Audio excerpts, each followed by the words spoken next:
Paragon. I guess somebody's decided that third-person MOBAs are in right now, because with games such as Battleborn coming out, Smite being already out, and now even Epic Games have decided to throw their hat into the ring. Bet somebody thought I was going to say Overwatch, didn't you? Overwatch not a MOBA. If you think it's a MOBA, you're probably an idiot. Back to the topic. Paragon is Epic Games' take on a MOBA.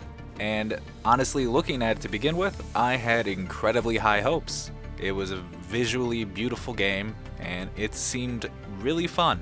Some of the things have not been met, but that's because, well, this is a beta. So I'm technically not reviewing this game, I'm more of just giving you an early look to it.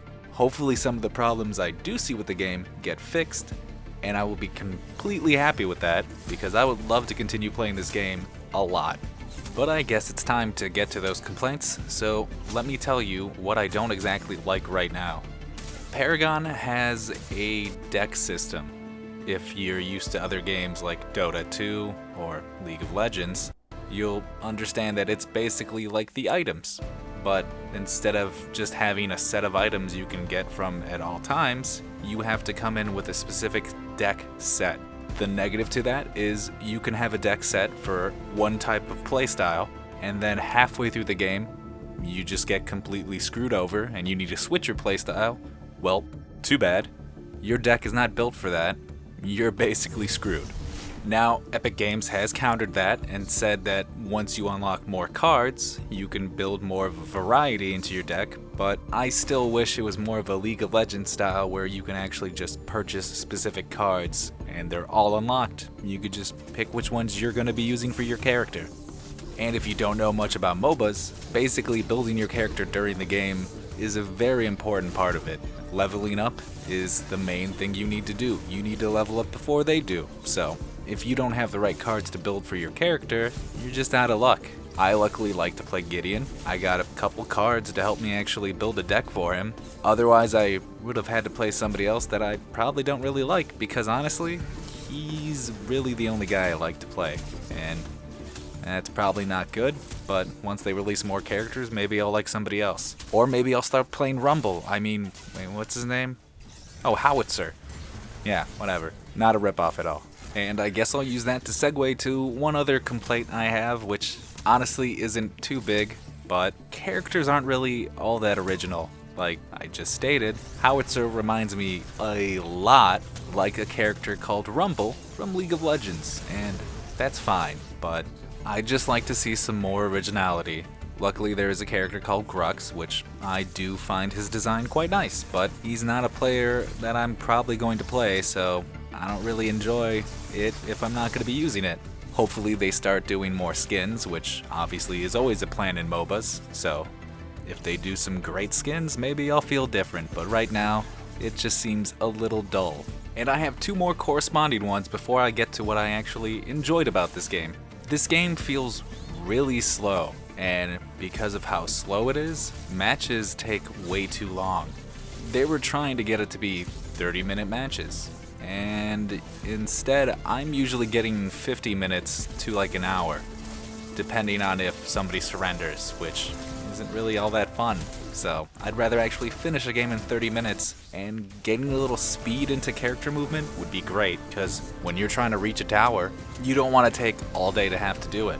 And I get it, it's a MOBA, it's not supposed to be fast-paced, but somehow League of Legends and Dota 2, and it hurts to say, Heroes of the Storm doesn't actually feel slow, and that might just be because of the perspective. Those games are top-down, and it just corresponds right with how quick they move. Now, you put it in third person, it feels more of an action-y type game, and when you move slow, it's just painful, honestly. And I say that with a lot of meaning, because I enjoy this game, but that's just something that really irks me, and I feel like if you speed up characters a bit, maybe you'll actually reach that 30-minute game time instead of having hours of gameplay. But now, let's talk about what's good about this game, because I'm still putting a lot of time into this game for a reason. Because yes, things do bother me about this game, but it's beta, and it'll hopefully all get fixed.